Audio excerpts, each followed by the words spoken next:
दोस्तों नमस्कार। आपका हार्दिक स्वागत है आपके अपने चैनल लीगल आई में। ये अंधकार से प्रकाश की ओर चलने की व्यवस्था का चित्रण करता है। आज हम आध्यात्मिक चित्पटल के बारे में बात करना चाहेंगे, जिसे साइंस ने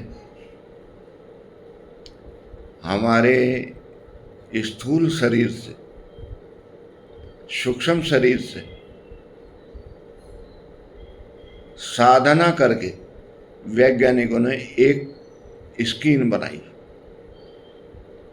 वो स्क्रीन को हम फॉर एग्जाम्पल ऐसा मान सकते हैं जैसे टीवी की स्क्रीन, कंप्यूटर की स्क्रीन, जिसमें जो पीछे का जगत है वो शांत है, अदृश्य है, लेकिन टीएफटी में वो दृश्य है।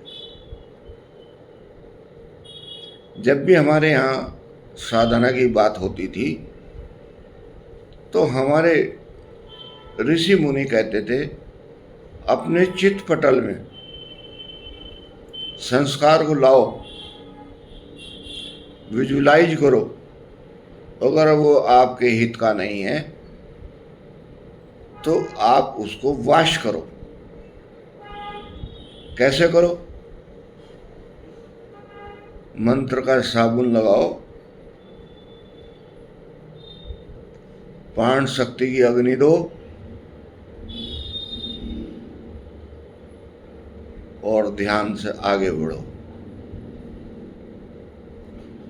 जीवन सम्मान पूर्वक निकल जाएगा। जब कभी हमारा वस्त्र गीला हो जाता है, गंदा हो जाता है, तो उसको साबुन से वॉश करते हैं, सुखाते हैं और प्रेस भी करते हैं। ये जो प्रक्रिया है ये बहुत साधारण दिखने वाली हैं, लेकिन अंतर्मुखी होने के बाद ये बहुत महत्वपूर्ण हो जाती हैं। आध्यात्मिक और साइंस का मतलब ये है अंतर्मुखी हो जाना। बाह्यमुखी तो उनके वो प्रयोग हैं जो नियंत्र आवश्यक हैं, क्रियाशील हैं, और उनकी इम्पोर्टेंस आंतरिक शक्ति के बिना कुछ भी नहीं है। आज हम समाज में देख रहे हैं चारों तरफ अंधियारा है। हर आदमी एक ऐसी दौड़ में दौड़ रहा है जो अनियंत्रित भीड़ की तरह जा रही है, जिसका कोई उद्देश्य नहीं है।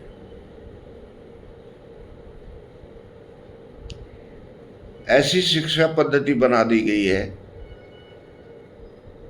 जो पढ़ने के बाद कभी काम ही नहीं आती।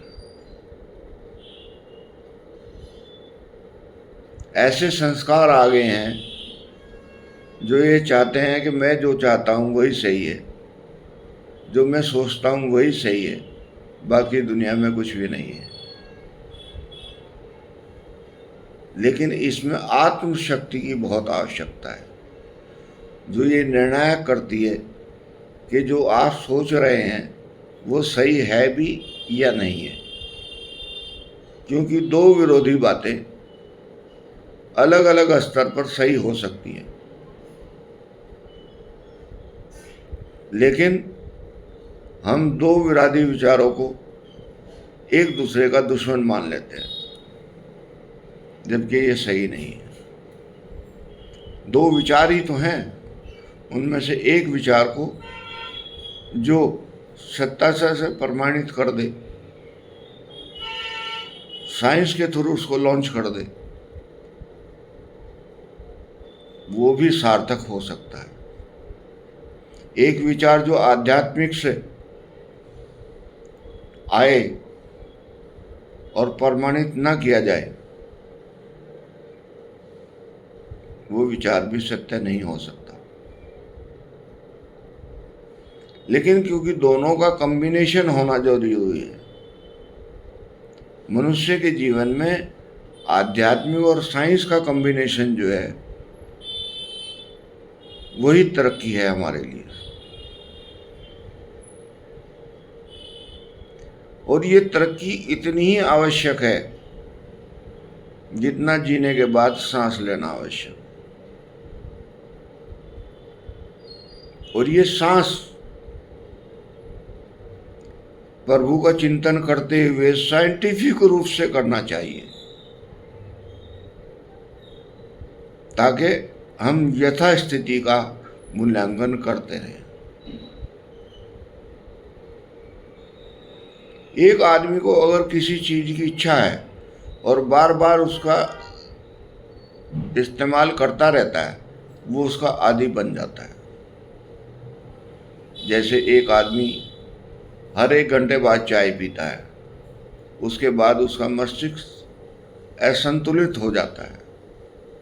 उस असंतुलित मस्तिष्क को ध्यान के द्वारा चित्त पटल पर लाना और वाश करना बहुत जरूरी है। और अगर वो ऐसा करने में सक्षम हो जाता है तो उस पर ईश्वर की कृपा दृष्टि है।